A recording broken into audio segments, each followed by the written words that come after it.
अस्सलाम वालेकुम नाज़रीन, मैं हूं फ़हद हमदानी। आपको डिजिटल प्लेटफॉर्म पर खुशामदीद कहते हैं। आज के व्लॉग में सबसे पहले हम आज़ाद कश्मीर वाले मामले पे बात करेंगे। उसको दो सेक्शंस में हम डिवाइड करने लगे हैं। पहले हम इस्लामाबाद की बात करेंगे।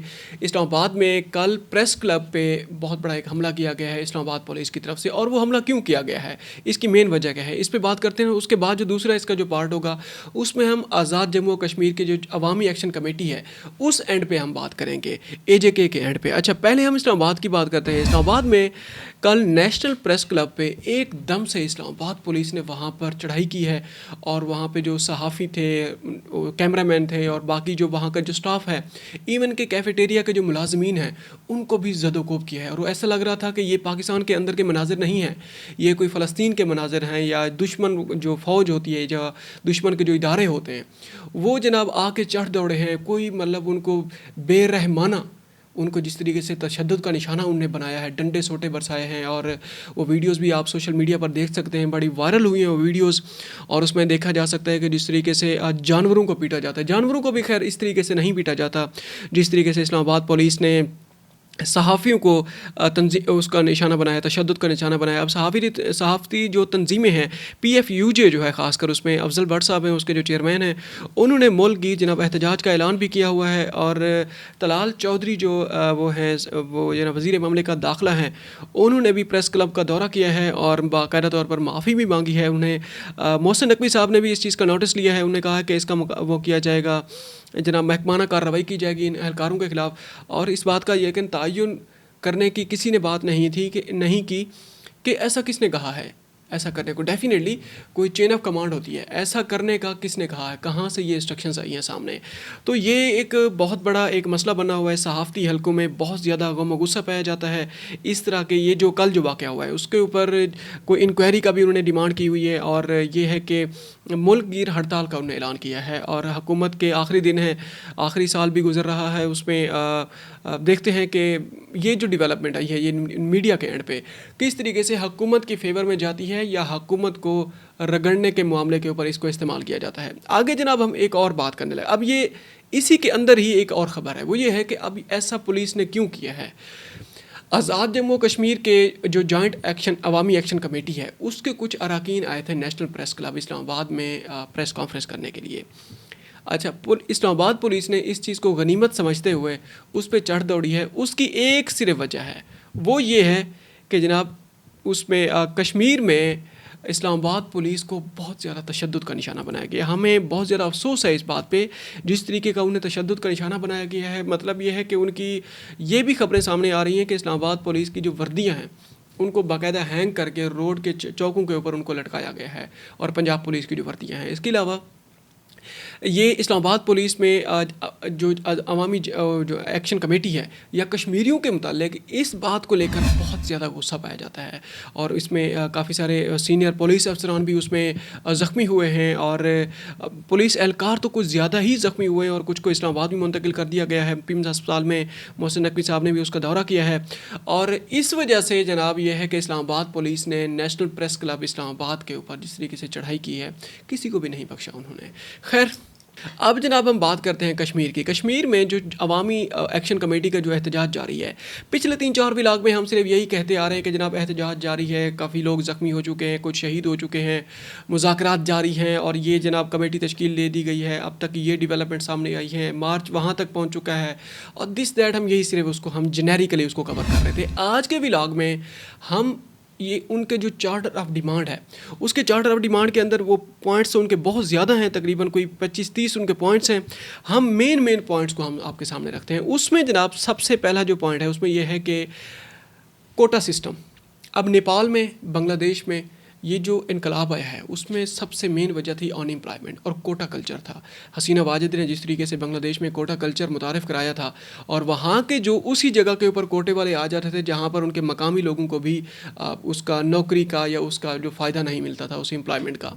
अब ये है कि कश्मीरी कहते हैं कि जनाब ये जो 12 MPAs आते हैं, असम्बली के जो अरकान आते हैं पाकिस्तान से, मतलब पाकिस्तान से मुराद इस साइड से आज़ाद जम्मू कश्मीर के अलावा जो पाकिस्तान है वहाँ से जो आते हैं, इनको ख़त्म किया जाए, और ये सारे के सारे कश्मीर का ये हक़ है जितनी भी सीट्स हैं। अच्छा, इसके अलावा उन्होंने कहा है कि जनाब इंटरनेशनल एयरपोर्ट का क़याम अमल में लाया जाए, बाग में अमल में लाया जाए, या आज़ाद कश्मीर के किसी भी जगह के ऊपर इंटरनेशनल एयरपोर्ट नहीं है।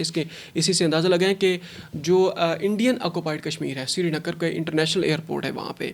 अच्छा, उसके अलावा जनाब पीने का साफ़ पानी मुहैया किया जाए और लकड़ी की स्मगलिंग की रोकथाम की जाए। लकड़ी वहाँ से बहुत ज़्यादा स्मगल होती है, स्नोबर के दरख्त हैं या काफ़ी ज़्यादा बड़ी कीमती लकड़ी वहाँ से निकल के पाकिस्तान का रुख करती है। उनके मुतालिक जो पाकिस्तान है, इस साइड की हम बात करें, पंजाब है, इस्लामाबाद, सिंध, बलूचिस्तान और KPK। अच्छा, उसके अलावा जनाब उन्होंने ये कहा है कि आज़ाद और ये, अच्छा उन्होंने काफ़ी सारा ना, उन्होंने सड़कों का उन्होंने नाम लिया है। अब ये काफ़ी सारी सड़कें हैं, हम उसका नाम तो नहीं लेते, लेकिन ये कि उन्होंने कोई कश्मीर एक्सप्रेस वे का उन्होंने उसको नाम दिया। उन्होंने कहा कि इसका क़याम अमल में लाया जाए और हुक्मरान अशराफिया की जो मराआत हैं उसका ख़ात्मा किया जाए।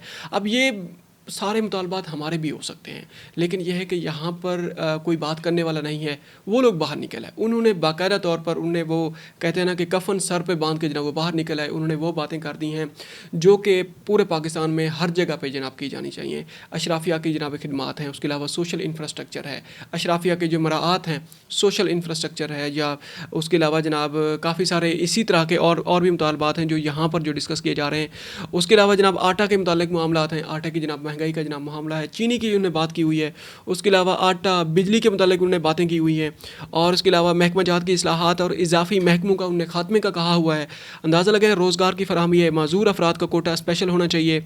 उसके अलावा यह है कि टैक्सेस में छूट देनी चाहिए, आज़ाद कश्मीर के ताजरान को तहफ़्फ़ुज़ और मदद की फराहमी की चाहिए। यहाँ तो भाई किसी को इंसान ही नहीं समझा जाता।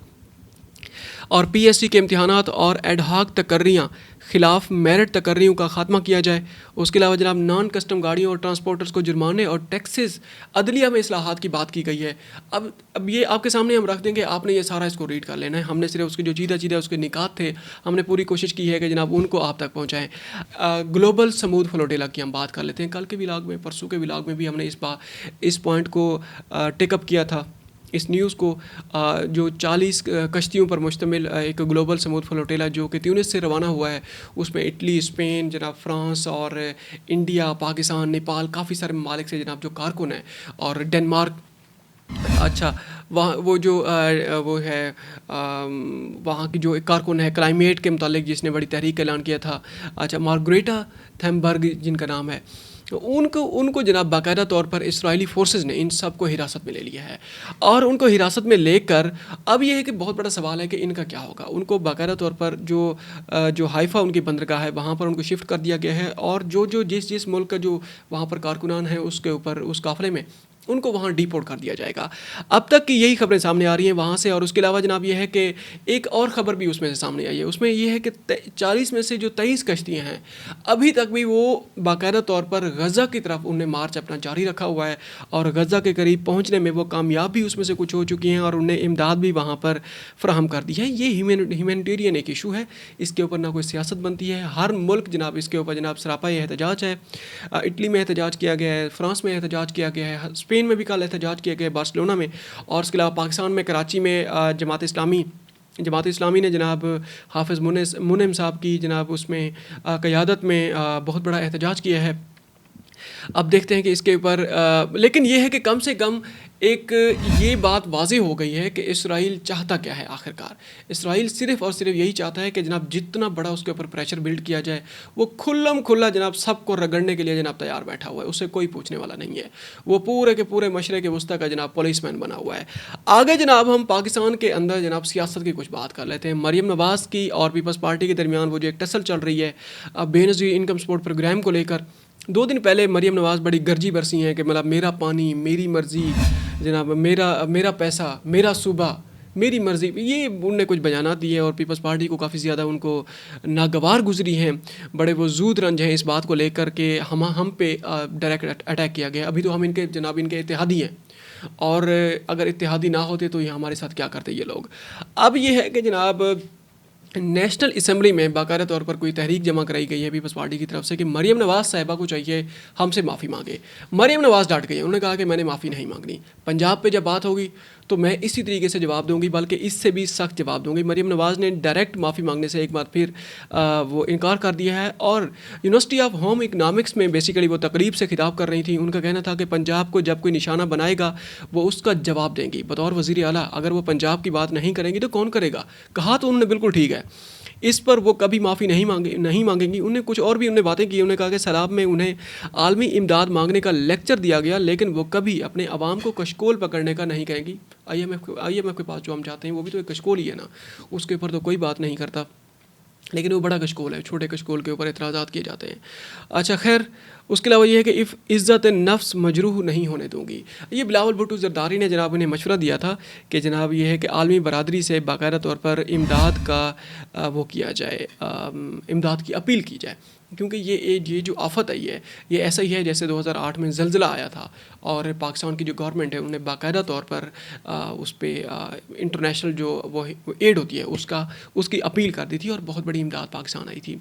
आगे जनाब सोशल मीडिया की 3-4 हफ्ते से एक साइबर क्राइम को लेकर और सोशल मीडिया के जो इन्फ्लुएंसर हैं उनको लेकर, व्लॉगर्स हैं उनको लेकर जनाब बहुत बड़ी खबरें गर्दिश कर रही थी कि जनाब जिसमें डक्की भाई है, वो एक सलीम मांडी वाला है, सलीम मांडी वाला तो बल्कि हमारे सेनेटर हैं इनफैक्ट, एक मानी वाला एक जनाब एक करैक्टर है, उसके अलावा सिस्ट्रोलॉजी है और काफ़ी सारे और करैक्टर्स हैं उनके मुतालिक। अच्छा, इनकी जो साइबर क्राइम जो विंग के जो वो थे डिप्टी डायरेक्टर थे इसके लाहौर के, उनका भी तबादला कर दिया गया। अब ये सुनने में आ रहा है बाकायदा तौर पर उनको सस्पेंड कर दिया गया है। अच्छा, ये उनके खिलाफ भी कार्रवाई की जा रही है, लेकिन इनको भी अदालत की तरफ से कोई जनाब रिलीफ नहीं मिल रहा। सादुर रहमान उर्फ डक्की भाई के हम केस की सिर्फ बात कर लेते हैं। उनकी तीसरी उनकी ज़मानत की जो वो है दरख्वास्त ज़मानत वो खारिज कर दी गई है। दौरान समाअत डक्की भाई के वकील ने अदालत में मौक़िफ़ पेश किया है। असल खबर ये है जो हम आज आपके सामने रखने लगे हैं, उसमें उन्होंने बड़ी एक हैरानकुन बातें की। उन्होंने बताया कि इंक्वायरी का आगाज़ 30 जून को हुआ, जबकि डक्की भाई को 13 अगस्त को गिरफ़्तार किया गया है और मुकदमा 17 अगस्त को दर्ज किया गया। वकील का कहना था कि उन्होंने पीका 37 लगाई है, मतलब कोई इसकी ये दफ़ा है पीका एक्ट की। इसका मतलब ये है कि ये गैर कानूनी एक्टिविटी है तो पहले उसको ब्लॉक किया जाता है। ऐसा कुछ नहीं हुआ, इसमें कोई शक नहीं है। इसके ऊपर बड़ी मुबाहिसे इस पे चल रहे हैं कि ये ऐसा क्या है ना, उसके खिलाफ जनाब कोई तहकीकात आपने की है, उससे पहले ही जनाब उसको गिरफ़्तार भी कर लिया है, उसको जनाब आपने उसके खिलाफ एक्शन ले लिया और उसको ज़दवकूब किया है। और लेकिन पहले उसकी कोई तरतीब होती है। पीका एक्ट 37 के खिलाफ ये शिक के ये है कि आप पहले जो जो मवाद होता है जिसके जो काबिल एतराफ़ जो मवाद होता है जिसको सोसाइटी के अंदर जो बहुत बड़ा नुकसान पहुँचाने का बायस बनता है, पहले उसको ब्लॉक किया जाता है। अभी तक उस मवाद को ब्लॉक नहीं किया गया। ये खबर हम आपके सामने रखने लगे हैं। ऐसा कोई कार्रवाई नहीं की गई। सारी ऐप्स काम कर रही हैं, सारी वेबसाइट्स काम कर रही हैं और लोग उससे अभी तक भी उससे पैसा कमा रहे हैं, वो जो बेट ऐप्स हैं और जो भी हैं। आखिर में हम जनाब एक और ख़बर आपके सामने रखते हैं, क्योंकि पाकिस्तान में सैलाब की जो तबाहकारियाँ हैं, सैलाब एक बहुत बड़ा एक बज़ वर्ड बन चुका है पाकिस्तान में। पंजाब हो, KPK हो या सिंध हो, और उससे 2-3 साल पहले बलूचिस्तान में भी एक बहुत बड़ा सैलाब आया था। अब ये है कि जनाब मानसून का एक स्पेल रिसेंटली तकरीबन 5-6 उसके स्पेल गुजरे हैं, तकरीबन 8-10 उसके बल्कि स्पेल गुजरे हैं, सॉरी। उसने जिस तरीके से तबाहियाँ मचाई हैं, तकरीबन 10-10, 12-12 फुट अभी तक भी मुख्तलिफ जगहों के ऊपर, ख़ासकर सदर्न पंजाब की जो तहसील है अलीपुर है या फिर जलालपुर पीर वाला है, अभी भी वहाँ पर पानी जनाब खड़ा हुआ है और गाँव जनाब उसके ऊपर मट्टी के उसके रेत के नीचे दब चुके हैं। अच्छा, अब ये है कि एक पोस्ट मानसून का एक और अलर्ट जारी कर दिया गया है। हमने सोचा कि आज के व्लॉग में इसको भी हम शामिल कर लेते हैं। इसकी जो तफसीलात हैं वो ये हैं कि जनाब पंजाब है, इस्लामाबाद है, जनाब 6 अक्टूबर के दौरान बारिश का इम्कान ज़ाहिर किया गया है। आज भी बारिश का इम्कान है। 2 से 7 अक्टूबर के दौरान मुख्तलिफ इलाकों में बारिशें मुतवक्किल हो सकती हैं। उसके अलावा बलूचिस्तान में 4 से 6 अक्टूबर के दौरान बारिश का नया सिलसिला शुरू होने का इम्कान है। अच्छा, इसके अलावा पहाड़ी इलाकों में लैंड स्लाइडिंग के खदशे के पेश नज़र तमाम ज़िलाई अफसरान को हाई अलर्ट रहने की हिदायत भी कर दी गई है। और अभी तक एक जो मुसीबत है उसका जो रिलीफ ऑपरेशन है, बेसिकली जो रेस्क्यू ऑपरेशन है, वो अभी तक मुकम्मल नहीं हुआ। हम फंड्स के ऊपर भी लड़ाई झगड़े कर रहे हैं, जिस तरीके से मरीम नवाज़ और बिलावल भुट्टो ज़रदारी के दरमियान या पीपल्स पार्टी और नून लीग के दरमियान जो लफ्जी गोलाबारी जारी है, वो यही है, रेस्क्यू ऑपरेशन है। वो कहते हैं कि ना बेनज़ीर इनकम सपोर्ट प्रोग्राम के ज़रिए आप रेस्क्यू ऑपरेशन करें, लेकिन नून लीग वाले ये कहते हैं कि नहीं, ऐसा नहीं है, हम ओपन सिस्टम के ज़रिए हम ऐसा करेंगे। अब तक के लिए इतना ही। मिलते हैं एक और व्लॉग में। अपना ख्याल रखिएगा और हो सके तो हमारे चैनल का भी ख्याल रखिएगा। अस्सलाम वालेकुम।